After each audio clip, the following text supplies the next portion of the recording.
നമസ്തേ. മറുപടിയിലേക്ക് മാന്യപ്രേക്ഷകർക്ക് സ്വാഗതം. രാജ്യം പത്മശ്രീ നൽകി ആദരിച്ച പ്രശസ്ത ചരിത്രകാരൻ പ്രൊഫസർ CI ഐസക്കാണ് മറുപടിയുടെ ഈ അധ്യായത്തിലെ അതിഥി. ഐസക് സാറിനെ സ്നേഹാദരങ്ങളോടെ സ്വാഗതം ചെയ്യുന്നു. സാർ, മറുപടിയിലേക്ക് സ്വാഗതം. ചരിത്ര കുതുകിയായിട്ട് മാറുന്നത് എങ്ങനെയാ? ചരിത്രത്തോടുള്ള ആഭിമുഖ്യം എങ്ങനെയാ ഉടലെടുത്തത്? ആഭിമുഖ്യം എൻ്റെ ഗ്രാൻഡ് മദറാണ്.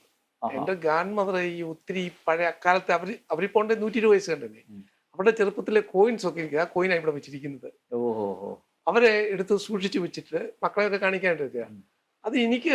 പിന്നെ രണ്ടാമത് അവർ ഈ അന്ന് നടന്ന കൂടുതലും പോകുന്ന വഴിക്ക് അവരുടെ ഈ പോകുന്ന വഴിക്ക് എല്ലാ ക്ഷേത്രങ്ങളൊക്കെ കാണും. അപ്പൊ ഈ ക്ഷേത്രത്തിൽ പാണ്ഡവന്മാരുടെയാണ്.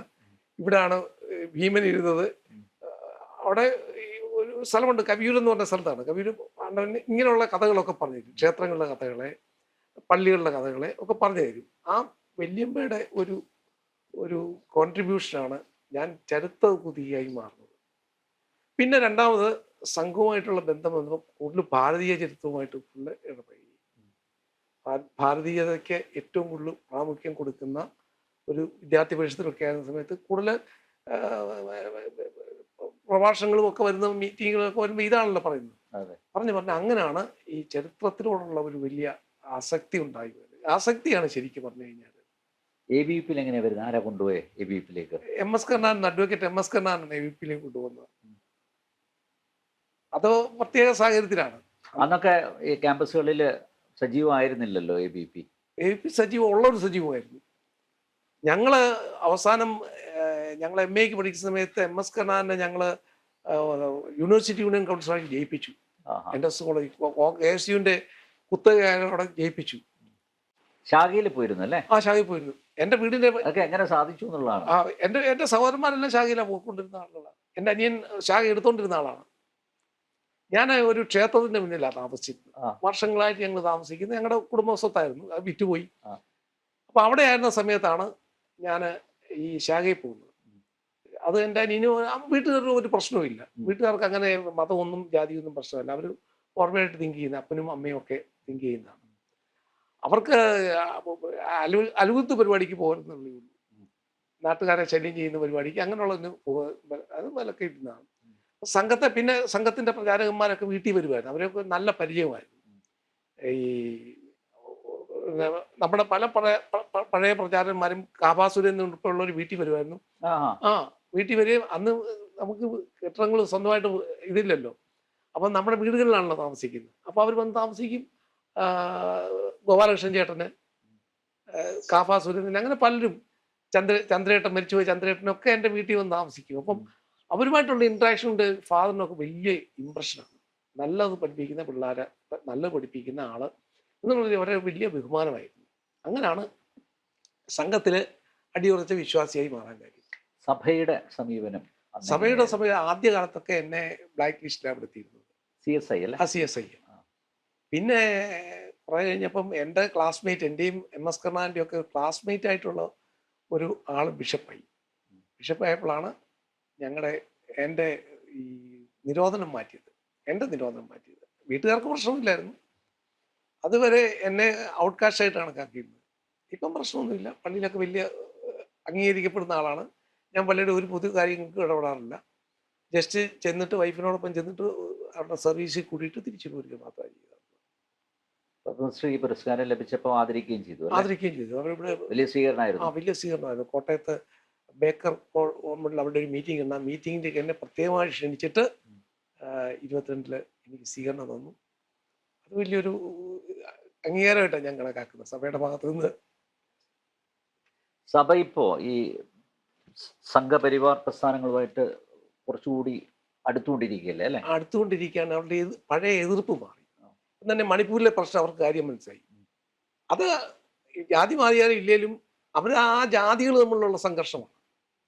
2 ജാതികൾ, 2 ഗോത്രങ്ങൾ തമ്മിലുള്ള സംഘർഷമാണ്. അത് തുടർന്നുകൊണ്ടിരിക്കുന്നത്. അത് മനസ്സിലാക്കി. അത് ഇവിടെ മുതലെടുക്കാൻ വേണ്ടി അത് സംഘപരിവാർ ഉണ്ടാക്കിയതുണ്ടെന്ന് പറഞ്ഞു ബഹളം ഉണ്ടാക്കുകയാണ്.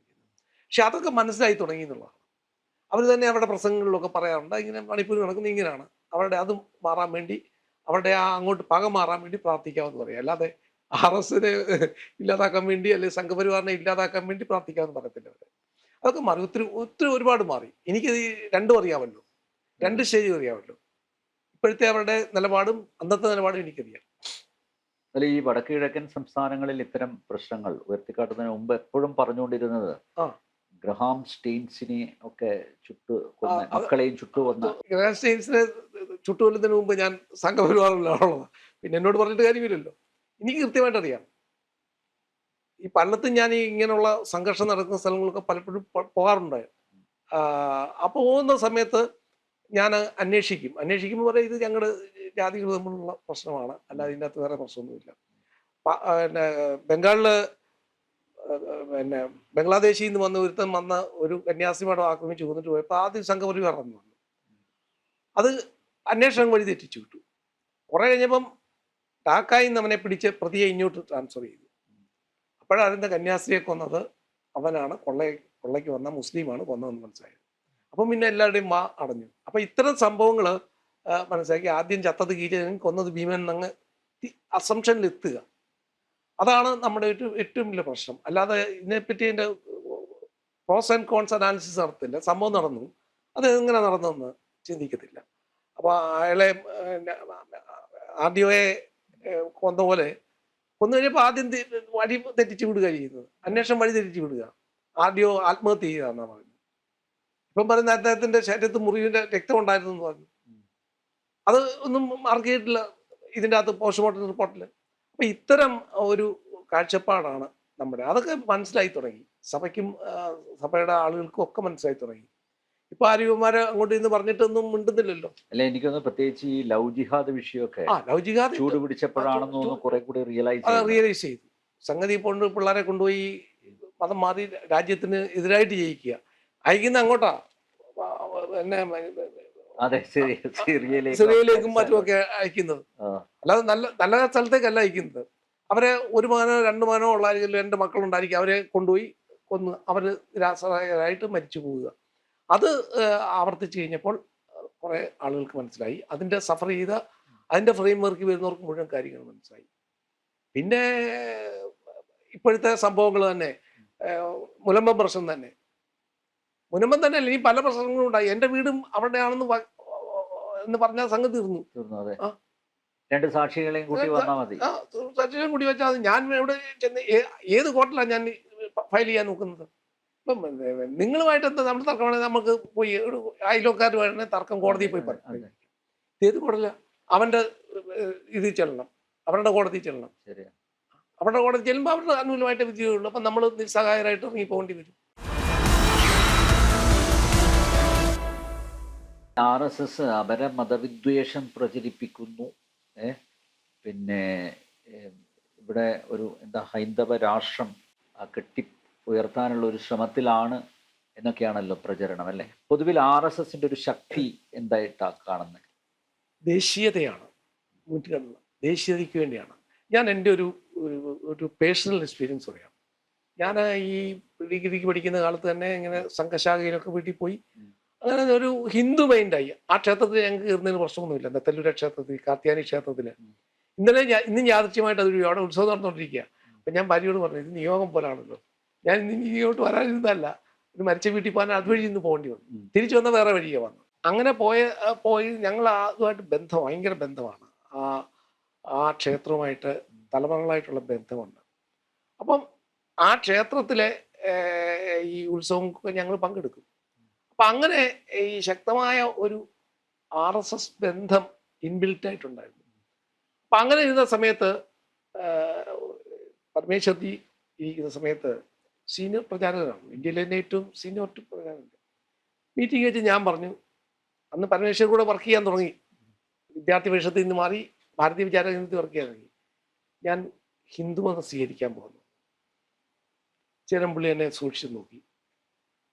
അത് കഴിഞ്ഞിട്ട് വളരെ ഗൗരവത്ത് പറഞ്ഞു, ഐസക് സാറിനെ ഞങ്ങൾ പ്രവർത്തിക്കുന്നത് നല്ല ക്രിസ്ത്യാനിയെ ഞങ്ങൾക്ക് കൂടെ കിട്ടുക എന്നുള്ള, ഈ എ ഗുഡ് ക്രിസ്ത്യൻ എന്നോട് പറഞ്ഞു. മേലിൽ ഈ ശബ്ദം കേട്ടുപോയേക്കുന്നു എൻ്റെ വായിന്ന്. ഇങ്ങനെ ക്രിസ്ത്യാനികളാക്കാനാണെങ്കിൽ പിന്നെ അത് പറയേണ്ട ആവശ്യമുണ്ടോ? അത് എല്ലാ സർവ്വദൈവ നമസ്കാരം എന്ന് പഠിപ്പിക്കുന്നത്. ആ ഒരു പ്രസ്ഥാനം എങ്ങനെ ഇവരെ ക്രിസ്ത്യാനികളെ ഹിന്ദുക്കളാക്കാൻ ശ്രമിക്കുന്നത്. ഹിന്ദുക്കളാക്കി ആകത്തില്ലല്ലോ. ഹിന്ദുക്കളാണല്ലോ ബേസിക്കലി.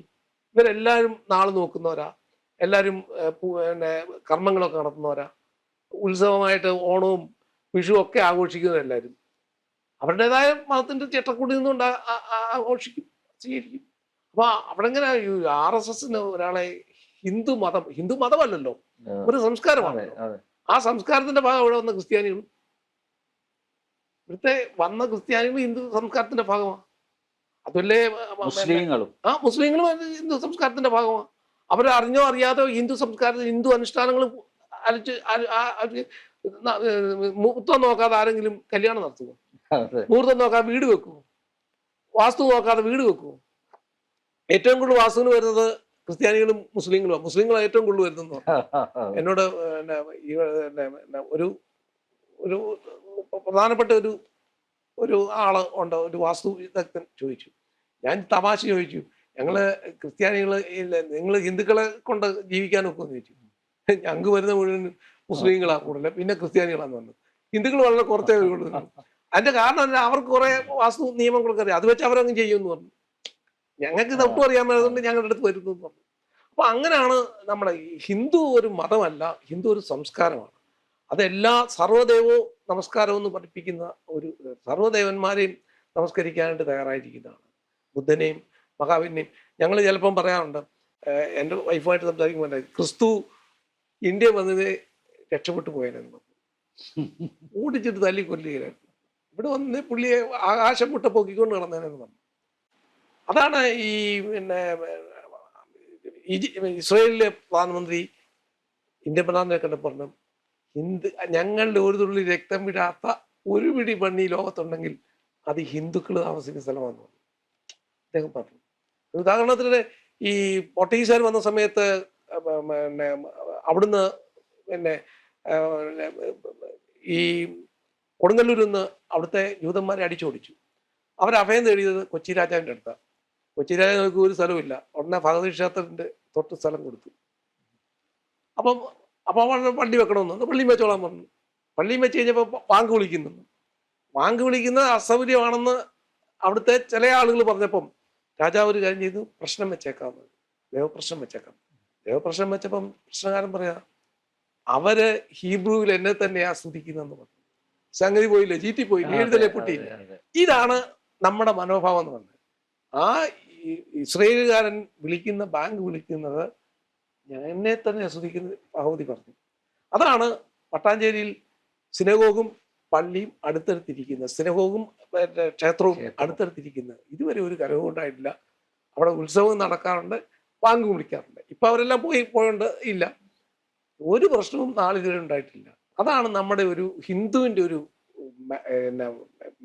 മാഗ്നാനിമിറ്റി എന്ന് പറയാം, ഹിന്ദു സമൂഹത്തിൻ്റെ. അത് നമുക്ക് നിഷേധിക്കാനൊക്കില്ല. അത് ചരിത്രം പഠിച്ചവർക്കേ മനസ്സിലാവുള്ളൂ. ചരിത്രം പഠിക്കാത്തവർക്ക് അത് ഇതൊക്കെ പറയാം. അത്ര ഒരു പ്രത്യേക ബ്രീഡാണ്. അല്ലെ പിന്നെ ഇസ്രായേൽ പ്രധാനമന്ത്രി ബെഞ്ചമിൻ നെതന്യാഹു എന്ന് പറയല്ലോ, ഓർത്ത് നോക്കിക്കൊണ്ട് നിങ്ങളുടെ മണ്ണിലേ ഉള്ളൂ ഒരു തുള്ളി ജൂതരക്തം വീഴാത്ത. അമേരിക്ക വീണിട്ടുണ്ട്, എല്ലായിടത്തും ലോകത്ത് എല്ലായിടത്തും വീണിട്ടുണ്ട്. ഏറ്റവും വലിയൊരു അംഗീകാരമാണല്ലോ അത്. അതിൽ കൂടുതൽ എന്നാ അംഗീകാരം? അത് 1000 600 കൊല്ലം 700 കൊല്ലം അവരിവിടെ താമസിച്ചു. പിന്നെ ബോംബെ താമസിക്കുന്നത് ശനിവാർ തേലികൾ എന്നാണ് വിളിക്കുന്നത്. ശനിയാഴ്ച അവർ പള്ളി പാന്നിട്ട് കുളിക്കും, അതിന് എണ്ണയൊക്കെ തേച്ചാ കുളിക്കുന്നത്. അപ്പൊ അതിന് അവിടെ ശനിവാർ തേലികൾ എന്നാണ് വിളിക്കുന്നത്. ഇവിടുത്തെ ജൂതൻ നമ്മൾ വിളിക്കുന്നവരെ ശനിവാർ തേലികൾ. അങ്ങനെ ഓരോ സ്ഥലത്തും അവർ കയറിയിടത്തൊക്കെ അവരെ നമുക്ക് അംഗീകാരം കൊടുത്തു, അവർക്ക് സ്ഥാനമാനങ്ങൾ കൊടുത്തു, അവർക്ക് സ്ഥലങ്ങൾ കൊടുത്തു, എല്ലാം കൊടുത്തു. ഒരു വക്കപ്പ് സ്ഥലവും ആയിരുന്നില്ല അന്ന്. അല്ലെ ക്ഷേത്രത്തിന്റെ സ്ഥലം വന്നവർ അവകാശപ്പെടുന്നില്ലല്ലോ. തൃപ്പൂണിത്തുറ ക്ഷേത്രം അവകാശപ്പെടുന്നില്ല. അവിടെ സ്ഥലമൊക്കെ ഞങ്ങളുടെ പള്ളികളൊക്കെ ഇരിക്കുന്ന ക്ഷേത്ര സ്ഥലങ്ങളാണ്. ഒരു ക്ഷേത്രവും അവകാശപ്പെടുന്നത് നിങ്ങൾ അവിടുന്ന് മാറിത്തട്ടെ, ഞങ്ങളുടെ പള്ളിയാ, ഞങ്ങളുടെ സ്ഥലമാണ്, ഞങ്ങളുടെ അവിടെ ദേവി ഗോപിക്കുന്നുണ്ടെന്ന് പറയാം. ഇപ്പം മുനമ്പത്ത് തന്നെ രാജാവ് കൊടുത്തതല്ലേ? രാജാവ് കൊടുത്തോ മുനമ്പത്ത് ഈ വഖഫ് ഭൂമിയാണെന്ന് അല്ല, പറയുന്നത്. വഖഫിന് രാജാവും വഖഫുമായിട്ട് യാതൊരു ബന്ധവും ഇവിടെ മുസ്ലിങ്ങൾ തന്നെ ഇല്ലല്ലോ. ഇവിടെ കോഴിക്കോട്ടാണ് സമ്മതിക്കുക, അങ്ങനെ സംഭവിച്ചു എന്ന് പറയാം. പക്ഷെ ഇവിടെ തിരുവിതാംകൂറിൽ അങ്ങനെ സംഭവിക്കരുത്, കൊച്ചിയിലും സംഭവിക്കില്ലല്ലോ. അപ്പോൾ ആ സ്ഥലമാണ് ഇവര് അവകാശപ്പെടുന്നത് ഞങ്ങളുടെയാണെന്ന്. എന്നെ തെളിവ്? ഒരു തെളിവും ഇല്ല. എന്നാൽ കോടതിയിൽ പോയി കേസ് കൊടുക്കാമെന്ന് വെച്ചാൽ കോടതി അത് സ്വീകരിക്കുകയില്ല. അത് അവൻ്റെ ട്രൈബ്യൂണലിനെ പറ്റുള്ളൂ. അവൻ്റെ ട്രൈബ്യൂണലിൽ അവർ തന്നെയാണ് തീരുമാനിക്കുന്നത്. അവർ തീരുമാനിച്ചാൽ വഴിയാധാരമാകുന്നതിന് വേറെ മാർഗമില്ലല്ലോ. അതിനാണ് മോഡി ഗവൺമെന്റ് വഖഫ് നിയമ ഭേദഗതി കൊണ്ടുവരുന്നത്. അത് തയ്യാറല്ലെന്ന് നമ്മൾ പറഞ്ഞു കഴിഞ്ഞാൽ നമ്മുടെ രണ്ട് മുന്നണികളുമാണ് UDF-ഉം അത് ഒരുമിച്ച് പ്രമേയം പാസ്സാക്കി. എന്തൊരു ഐക്യമാണെന്നറിയോ? അല്ല, പ്രതിപക്ഷ നേതാവ് എന്ന് പറയുന്നു, വി ഡി സതീശൻ പറയുന്നു വഖഫ് ഭൂമി അല്ല, പക്ഷേ ലീഗിന്റെ നേതാക്കന്മാർ പറയുന്നു വഖഫ് ഭൂമിയാണ്. എന്നിട്ട് പറയുന്നു UDF-ന് ഇതിൽ ഒരൊറ്റ അഭിപ്രായമുള്ളൂ. അഭിപ്രായം നമുക്ക് അറിയാമല്ലോ. ഇത് ശരിക്കും നമ്മളെ പറ്റിക്കുകയാണ്, ഈ വോട്ടേഴ്സിനെ പറ്റിക്കുകയാണ്. ശരിക്കും പറഞ്ഞാൽ അവരെ ഗതിയില്ലാ പ്രേതങ്ങളാക്കി മാറ്റുകയാണ്. ഗതിയില്ലാ പ്രേതങ്ങളാക്കി മാറ്റാനായിട്ടുള്ള ശ്രമമാണ്. ഇവൻ്റെയൊക്കെ പുറകിൽ പോയി ഇവനെ ഓച്ചാനിച്ച് നിൽക്കേണ്ട അവസ്ഥയാണ് വരുന്നത്. സ്വന്തം ആത്മാഭിമാനത്തോട് ജീവിക്കാനൊക്കത്തില്ല. പോരാഞ്ഞ് നമ്മുടെ പോപ്പുലേഷൻ കുറയുക. നമ്മുടെ പിള്ളേരൊക്കെ ജർമ്മനിയിലും ഇറ്റലിയിലും ഓസ്ട്രേലിയയിലും ഒക്കെയാണ് പോകുന്നത്. നമ്മൾ രണ്ടേ ഉള്ളൂ, രണ്ടും ഇവിടെ നിൽക്കുന്നില്ല. അവർ പോവുക. എൻ്റെ ഒരു മോള് അമേരിക്കയിലാണ്, പക്ഷെ അവർക്ക് സിറ്റിസൺഷിപ്പ് കിട്ടിയാലും പോരുമൊന്നുമില്ല. അവിടെ മക്കൾ പോരത്തില്ല. അവിടെ മക്കൾ വന്നെങ്കിലേ പോപ്പുലേഷൻ ഫില്ല് ചെയ്യാനൊക്കെ ഉള്ളു. അവിടെ മക്കൾ പോരത്തില്ല. അല്ല sir, archaeological survey of India കഴിഞ്ഞ ദിവസം 250 എണ്ണം അവര് തന്നെ പരാതിപ്പെട്ടല്ലോ. പ്രധാനപ്പെട്ട മോണുമെന്റ്സ് എല്ലാം വഖഫ് ആണെന്നല്ലേ? താജ്മഹൽ ഉൾപ്പെടെ താജ്മഹൽ, റെഡ് ഫോർട്ട് ഒക്കെ ഉൾപ്പെടെ. ഇനിയും ഇന്ത്യൻ പാർലമെന്റ് കൈവശം നമ്മുടെ സുപ്രീം കോടതിയും കൂടെ ഉണ്ട്. അതും കൂടെ അവകാശപ്പെട്ടാൽ സുപ്രീം കോടതി ജഡ്ജിയൊക്കെ ഇറങ്ങി പോകുകയുള്ളൂ മാർഗം. അവരുടെ ട്രൈബ്യൂണലിൽ പാസ്സാക്കിയാൽ മതിയല്ലോ. പാസ്സാക്കിയ ട്രൈബ്യൂണലിന്റെ വിധി വന്നു കഴിഞ്ഞാൽ പിന്നെ സുപ്രീം കോടതി ജഡ്ജിക്ക് അവിടെ ഇരിക്കാനൊക്കത്തില്ല. പുതിയ പാർലമെന്റ് പണിതുകൊണ്ട് അത് രക്ഷപ്പെട്ടു. അപ്പോൾ ഡൽഹിയിലെ എത്ര സ്ഥലങ്ങളാണെന്നറിയാം ഇവർ കൈവശം വെച്ചിരിക്കുന്നത്? എത്ര സ്ഥലങ്ങളാ? വഖഫ് ബോർഡ് ഒരു റിയൽ എസ്റ്റേറ്റ് ഏജൻസി ആയിട്ട് 200 കുടുംബങ്ങൾ എന്നുള്ള രീതിയിൽ പറയുന്നു. 200 മുസ്ലിം കുടുംബങ്ങളിലാണ് വഖഫ് ബോർഡ് ഇരിക്കുന്നത്. അതതിന്റെ പ്രശ്നം എന്ന് പറയുന്നത്. അവരാണ് കൈകാര്യം ചെയ്യുന്നത്. അവര് റിയൽ എസ്റ്റേറ്റ് ആയിട്ട് ഇന്നലെ തന്നെ ആ ഷംഷാദ് ഹുസൈൻ പറഞ്ഞ ഞാൻ കേട്ട് സ്തംഭിച്ചു പോയി. ഞാൻ വിശ്വസിക്കുന്നത്, ഞാൻ പറഞ്ഞതൊക്കെ ശരിയാണല്ലോ അപ്പോഴേ ആലോചിക്കുന്നത്. അവരുടെ പിതാവ് ഉണ്ടാക്കി, ഗ്രാൻഡ് ഫാദർ ഉണ്ടാക്കിയ സ്ഥലം വേറെ ആരോ പറഞ്ഞതാണെന്നും പറഞ്ഞു വഖഫാക്കുകയാണ്. ആക്കിയിട്ട് അവർക്ക് ഫ്ലാറ്റ് കൊടുക്കാമെന്നാ പറയുന്നത്. അതതിൻ്റെ അകത്ത് വഖഫാക്കി പോട്ടെ. അതെ, അള്ളാഹുവിന് കൊടുക്കാതെ പോട്ടെ. ഫ്ലാറ്റ് എന്തിനാ അള്ളാഹുവിന്? ഫ്ലാറ്റ് കൊടുക്കാവുന്നവർക്ക്. ഇത് ഒരു റിയൽ എസ്റ്റേറ്റ് തന്നെയാണ്, യാതൊരു സംശയവും ഇല്ല. റിയൽ എസ്റ്റേറ്റിന്റെ ഒരു പുതിയ മെത്തേഡാണെന്നുള്ളേ ഉള്ളൂ. പാണക്കാട് തങ്ങൾ തന്നെ പറഞ്ഞല്ലോ, അതായത് നമ്മുടെ അയോധ്യയിലെ രാമക്ഷേത്രം വഖഫ് ഭൂമിയിലാണ്. നാളെ ഒരു ഭാഗത്ത് തികച്ചും മതേതരൻ എന്ന് അവകാശപ്പെടുന്ന പാണക്കാട് തങ്ങളുടെ ഭാഗത്തു നിന്നാണ് വന്നിരിക്കുന്നത്. അതിനെ ഓശാന പാടാനായിട്ട് വലതുപക്ഷം കോൺഗ്രസും പാർട്ടികളും അതിൽ എന്തിനു പറയുന്നു? ഇവരുടെ നേതാവ് മരിച്ചു ഉമ്മൻചാണ്ടിയുടെ ഡെഡ് ബോഡി ഇളക്കിയിരിക്കുന്ന സ്ഥലം നാളെ വഖഫാണെന്ന് പറഞ്ഞാൽ വഖഫ് തന്നെയാണ്. കാര്യം അവർ വന്നു നിസ്കരിച്ചിട്ടുണ്ട്. അവിടെ സംഗതി തീർന്നില്ലേ? തെളിവത് മതി. നാളെ മലയാറ്റൂർ പള്ളി, നാളെ ശബരിമലയിലെ വാവരുടെ കോവില് സാന്നിധ്യം ഉണ്ടല്ലോ. അതെ, അത് മുസ്ലിങ്ങൾക്ക് തന്നെയാ പറയാകുന്നത്. എരുമേലിലെ അവരുടെ വരുമാനമാണ് പോകുന്നത്. ചരിത്രത്തിൽ അങ്ങനെ ഒരു സങ്കല്പം ഇല്ല. വാപരൻ എന്ന് പറഞ്ഞ സാധനം ഇല്ല. വാപരനുണ്ട്. വാപരൻ അത് പുരാണത്തിൽ കിടക്കുന്ന വാപരനാ, ത്രേതായുഗത്തിലെ വാപരനാ. ഈ വാപരന് 16-ാം നൂറ്റാണ്ടിലോ മറ്റുമാണ് ഈ അയ്യപ്പൻ ഇവിടെ വരുന്നത്. ഇവര് പന്തളം രാജകുടുംബം ഇവിടെ വരുന്നത്. അവിടുന്ന് മധുരയിൽ നിന്ന് വരുന്നവര് ഒരു കൂട്ടം വന്ന് ഹില്ലി ഏരിയയിൽ അവർ വിലയ്ക്ക് വാങ്ങിക്കുകയാണ്. അവിടെ കുമളി ഉൾപ്പെടെയുള്ള സ്ഥലങ്ങൾ വിലയ്ക്ക് വാങ്ങിക്കുകയാണ്. കുമളിയും പെരിയാർ, വണ്ടിപ്പെരിയാർ അങ്ങനെയുള്ള സ്ഥലങ്ങൾ കാശ് കൊടുത്ത് വാങ്ങിക്കുകയാണ് ചെയ്യുന്നത്. വടക്കൻകൂറും തെക്കൻകൂറും വരുന്നത് അങ്ങനെ വരുന്നത്. അപ്പം അങ്ങനെ വരുന്ന സ്ഥലം വാങ്ങിച്ചുകൊണ്ട് അങ്ങനെയാണ് അവരൊക്കെ വിടുന്നത്. ഇവിടെ ഇവരെ ഒരു കാരണവുമില്ല വാവര് വന്ന് സ്ഥലം ഉണ്ടാക്കിയതിന്. വാവര് ഏറ്റവും വലിയ അപകടമാണ് അത്. ഹിന്ദുക്കൾ ആ മുന്നിൽ കോവിലിൽ പൈസ ഇടരുത്. അയാൾ ഒരു മോഷ്ടാവായിരുന്നു. അയാളെ കീഴടക്കി ഇവിടെ മോഷ്ടാക്കളുണ്ടായിരുന്നു. ഈ ട്രെയിൻ റൂട്ടാണ്. പന്തളത്ത് നിന്ന് നമ്മളെ കുമളി വഴി ഒരു ട്രെയിൻ റൂട്ടുണ്ട് അങ്ങേപ്പുറത്തോട്ട് ഇറങ്ങുന്നത്. നമുക്ക് ഈ ഉള്ളിയും മുളകും ഒക്കെ ഇല്ലല്ലോ. ആ ഉള്ളിയും മുളകും വാങ്ങിക്കാനുള്ള ഒരു ട്രേഡ് റൂട്ടുണ്ട്. ആ ട്രേഡ് റൂട്ടിലാണ് നമ്മുടെ മംഗളാദേവി ക്ഷേത്രം. വരുന്ന വഴിക്ക് അവർക്ക് വിശ്രമിക്കാനുള്ള സ്ഥലമാണ് മംഗളാദേവി ക്ഷേത്രം. രണ്ടാമത് വരുന്നത് പിന്നെ എരുമേലിയാണ്. എരുമേലിലെ ഈ കൊള്ളത്തലവനായിരുന്നു ഒരു മുസ്ലിം ഉണ്ടായിരുന്നു. അയാളെ അയ്യപ്പനെ ഒതുക്കി. അവൻ വാവനാണെന്ന് പറഞ്ഞാൽ പണി നോക്കി പറ്റൂ. കൊള്ളക്കാരനല്ലേ, കൊള്ളക്കാരൻ അവനെ കൊന്നു കാണും ഒരു പക്ഷേ, മേ ബി. നമുക്ക് കൊള്ളുന്ന ശിക്ഷയില്ലാത്തതുകൊണ്ട് കൊന്നിട്ടില്ലെന്ന് ഞാൻ വിശ്വസിക്കുന്നു.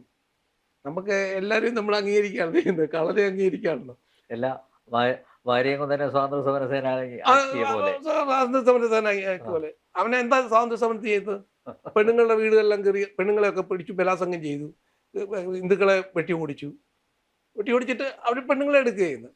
അതായത് മുഹമ്മദ് നബി തന്നെ ചെയ്യുന്ന, മുഹമ്മദ് നബിയെ മക്കയിൽ നിന്ന് ഓടിച്ച് മദീനയിൽ വന്ന, മദീനയിൽ 3 ജൂത ഗോത്രങ്ങളുണ്ടായിരുന്നു, 3 ജൂത ഗോത്രങ്ങൾ. അവരാണ് സ്വീകരിച്ച് അവിടെ കൊണ്ടിരുന്നത്. അവസാനം അവരെ ഇവൻ കീഴടക്കിയിട്ട് ആണുങ്ങളെ മുഴുവൻ കൊല്ലുക ചെയ്തത്, പെണ്ണുങ്ങളെ മുഴുവൻ എടുക്കുക ചെയ്യുന്നത്. മുഹമ്മദ് നബിയുടെ കാര്യം പറയുന്നത് അതാണ് മാറുക, റോൾ മോഡലാണ്. അവർക്ക് ചെയ്യാം. അമുസ്ലിമിനെ പോലും സ്വർഗം കിട്ടാനുള്ള ഏറ്റവും വലിയ മാർഗമല്ലേ, അതാ ചെയ്യാം. അപ്പം അത്തരത്തില് പാണക്കാട്ടുകാർ അവരുടെ തനി സ്വഭാവം കാണിച്ചു. ഈ കുറുക്കൻ കൂകുന്ന പോലെ, ഇതിൻ്റെ അകത്ത് വീണ ചായത്തൊട്ടി വീണ കുറുക്കന് കൂകിയ പോലെ അവരും കൂയിന്നുള്ളതേ ഉള്ളൂ. അത് നമ്മൾ മനസ്സിലാക്കണം. അത് ഏർലി വാർണിംഗ് ആണ്. നമ്മൾ മനസ്സിലാക്കണം, പാണക്കാടുകാരെ ഒരിക്കലും നാഷണൽ ഇൻട്രസ്റ്റിനല്ല, ദേശീയതയ്ക്ക് വേണ്ടിയല്ല നിൽക്കുന്നത്. അവര് അപ്പോഴും അടിസ്ഥാനപരമായിട്ട് അവര് ചായത്തൊട്ടി വീണ കുറുക്കൻ തന്നെയാണ്. അവർ കൂകും, അവരെപ്പം കണ്ടാലും കൂകും. ആ കൂകും, അവരുടെ ഇത് കാണുമ്പോൾ കൂകും. അത് നമ്മൾ മനസ്സിലാക്കണം. അവരെ വാസ്തവം പറഞ്ഞാൽ അടുത്ത ഇലക്ഷനിൽ അവരെ പാഠം പഠിപ്പിക്കേണ്ടതാണ്. ഇത് വകുപ്പ് ലാൻഡ് ആണെങ്കിൽ വകുപ്പ് ലാൻഡ് ഇവിടെ വന്നാൽ അവർ പൊക്കോളം പറയും. വകുപ്പ് ഇവിടെ തുടങ്ങുന്നത് തന്നെ 1923 ആദ്യം ബ്രിട്ടീഷുകാർ വകുപ്പ് തുടങ്ങുന്നത്. പക്ഷെ അത്രയും വലിയ അധികാരങ്ങളൊന്നും ഇല്ലായിരുന്നു. വെറും സാമാന്യ കോടതിയിലൊക്കെ പറയുന്ന വ്യവഹാരമൊക്കെ നടത്താവുന്ന ഒരു ട്രസ്റ്റ് എന്നുള്ള രീതിയിലാണ് തുടങ്ങിയത്. പക്ഷെ അത് 1954 വന്നപ്പോൾ ജവഹർലാൽ നെഹ്റുവിന് ചില ഇൻട്രസ്റ്റ് ഉണ്ടായിരുന്നു, മുസ്ലിം ഇൻട്രസ്റ്റ് കൂടുതലായിരുന്നു. അതിന് ചില റീസൺസ് ഉണ്ട്. അത് ഞാൻ ഈ പറയുന്ന ഈ അവസരത്തിൽ പറഞ്ഞത് ശരിയല്ലല്ലോ. അത് അയാള് ആണ് ഇത് വഖഫ് ബോർഡ് ഉണ്ടാക്കുന്നത്, വഖഫ് ഉണ്ടാക്കുന്നത്. അത് അവരുടെ മക്കളുടെ മക്കളും ഒക്കെ വന്ന് അവരുടെ ഭരണമാണ്. പിന്നീട് ഓൾ പവർഫുള്ളായിട്ടുള്ള വഖഫ് ആക്ട്സുകളും ഒക്കെ കൊണ്ടുവന്ന് അവരാണ് ഇതിന് കുളമാക്കിയല്ല, ഇവർക്ക് അനുകൂലമാക്കി കൊടുത്തത്. ഈ ജവഹർലാൽ നെഹ്റു മര്യാദക്കാരനാണെങ്കിൽ ഇന്ത്യയുടെ വിഭജനം ഒഴിവാക്കാൻ ജിന്നയും ഇവനും അധികാരമോഹികളാണ്. ജിന്നയ്ക്ക് TB ബാധിച്ചിരിക്കുന്ന പേഷ്യൻ്റാണ്. അവന് 6 മാസം കൊടുത്തു കഴിഞ്ഞാൽ, അപ്പം അവൻ പറഞ്ഞു, ഞാൻ ഇഷ്ടപ്പെടുന്നത് അൺഡിവൈഡഡ് ഇന്ത്യയെക്കാളും ഡിവൈഡഡ് ഇന്ത്യയാണ് ഇഷ്ടപ്പെടുന്നതെന്ന് നെഹ്റു പറഞ്ഞത്. അല്ലേ പട്ടേൽ ആകേണ്ടതാണ്. ആ വോട്ടിട്ടപ്പം പട്ടേലിന് അനുകൂലമായിട്ട് വന്നു. പക്ഷേ ഇവൻ ഒരു വോട്ടും കിട്ടിയില്ല. പക്ഷേ ഗാന്ധിജിയെ അദ്ദേഹത്തിൻ്റെ ചില ദൗർബല്യങ്ങളുണ്ടല്ലോ. അതിൽ പൈസ മോഷ്ടിക്കുന്നതല്ല. അദ്ദേഹത്തിന് ഇവൻ്റെ അപ്പനായിരുന്നു, മോട്ടിലാൽ നെഹ്റു ആയിരുന്നു, എന്തെങ്കിലും ആവശ്യം ചെല്ലുമ്പം 100-500 രൂപ കൊടുക്കുന്നത്. സമരത്തിനൊക്കെ ആവശ്യത്തിന് 100-500 രൂപ വേണമല്ലോ. അത് കൊടുക്കുന്നത് ലിബറലായിട്ട് കൊടുക്കുന്ന ഇവൻ്റെ അപ്പനായിരുന്നു, മോട്ടിലാൽ നെഹ്റു ആയിരുന്നു, ജവഹർലാലിൻ്റെ അപ്പന്. അതുകൊണ്ടാണ് ഗാന്ധിജിക്ക് ഇദ്ദേഹത്തോടൊരു വല്ലാത്ത വിധേയത്വം ഉണ്ടാകേണ്ടി വന്നത്. അക്കാലത്ത് സമരം നടത്തുന്ന പൈസ വേണ്ടേ? അതിന് ആര് കൊടുക്കും? ആരുടെ പൈസ ഉള്ളത്? ബ്രിട്ടീഷുകാർ കൊടുക്കും. ബ്രിട്ടീഷുകാർ തല്ലി ഓടിച്ചോണ്ടിരിക്കും. അപ്പൊ അങ്ങനെ അതാണ്. അപ്പം അത് മുതലെടുത്തു നെഹ്റു. നെഹ്റു മര്യാദയ്ക്ക് ഇന്നത്തെ ഒരു പ്രശ്നം ഉണ്ടായിരുന്നു. ബംഗ്ലാദേശിലെ പ്രശ്നം ഉണ്ടാകില്ല, പാകിസ്ഥാനിലെ പ്രശ്നമില്ല. പാകിസ്ഥാനിന് ഉള്ള സ്വത്തിനേക്കാളും കൂടുതൽ സ്വത്താണ് വഖഫ് ബോർഡിന് ഇന്ത്യയിലുള്ളത്. അതിന്റെ കണക്ക് നമ്പർ 3 ആണ്. First railway, second defence, third ഇവനാണ്. 9.4 ലക്ഷം ഏക്കർ സ്ഥലമാണ്. 9.4 ലക്ഷം ഏക്കർ സ്ഥലമാണ് വഖഫ് ബോർഡ് ഇന്ത്യയിലെ ഉള്ളത്. സുന്നി ഷിയ 30 വഖഫ് ബോർഡുണ്ട്. സുന്നിക്ക് 2 ഉള്ളൂ, ഷിയായിക്ക് 28 സംസ്ഥാനമേ ഉള്ളൂ. അപ്പോൾ പല സംസ്ഥാനങ്ങളും ഒന്നിലധികം വഖഫ് ബോർഡുകളുണ്ട്. നോർത്ത് ഈസ്റ്റിലൊന്നും ഇവൻ്റെ വഖഫ് ബോർഡൊന്നുമില്ല. ഈ ബാക്കി മുഴുവൻ ഇവിടെ തന്നെ ഒരു സ്റ്റേറ്റിൽ തന്നെ ഒന്നിലധികം വഖഫ് ബോർഡുകളുണ്ട്. അപ്പോൾ ഇതൊക്കെ അധികാരത്തിനും പണത്തിനും വേണ്ടിയാണ് ഇതൊക്കെ ചെയ്യുന്നത്. ഞാൻ അന്വേഷിക്കുമ്പോൾ 200 കുടുംബം മാത്രമാണ് വഖഫ് കൈകാര്യം ചെയ്യുന്ന വരുന്നത്. 200 കുടുംബങ്ങളാണ്. അവരാണ് ഈ കാര്യങ്ങൾ അവരാണ് തീരുമാനിക്കുന്നത് എവിടൊക്കെ ചെയ്യണം, എവിടൊക്കെ. ഇപ്പം മുനമ്പം എന്നുള്ള ഇനിയിപ്പം ഭയങ്കര ഡെവലപ്മെന്റ്, അവിടെ ഫോർട്ട് ഒക്കെ വന്നില്ലേ? അതെ അതെ അതെ, ഫോർട്ട് ഒക്കെ വന്ന് ഭയങ്കര ഡെവലപ്മെന്റ് ഉണ്ട്. അപ്പം അവിടെ റിയൽ എസ്റ്റേറ്റ് തന്നെ നടക്കും. അതിനു വേണ്ടിയാണ് മുനമ്പത്ത് കയറി പിടിച്ചത്. ഇനി നാളെ വേറൊരു സ്ഥലത്താകുമ്പോൾ അങ്ങോട്ട് വരും. ഇപ്പം തന്നെ വയനാട്ടിൽ കണ്ടില്ലേ? വയനാട്ടിൽ ഇവിടെ മനുഷ്യവാസം തുടങ്ങിയിട്ട് കുറച്ച് കാലമേ ഉള്ളൂ. അവിടെ ഇവിടെ വകഭൂമിയാണെന്നത്. അത് നല്ല ഭൂമി എവിടെ ഉണ്ടോ അവിടെ കയറി മാർക്ക് ചെയ്തിട്ട് പോവുക. പ്രൊഫസർ CI ഐസക്കുമായുള്ള അഭിമുഖം ഇവിടെ പൂർണ്ണമാവുന്നില്ല. വീണ്ടും അടുത്തയാഴ്ച ഇതേ ദിവസം ഇതേ സമയം.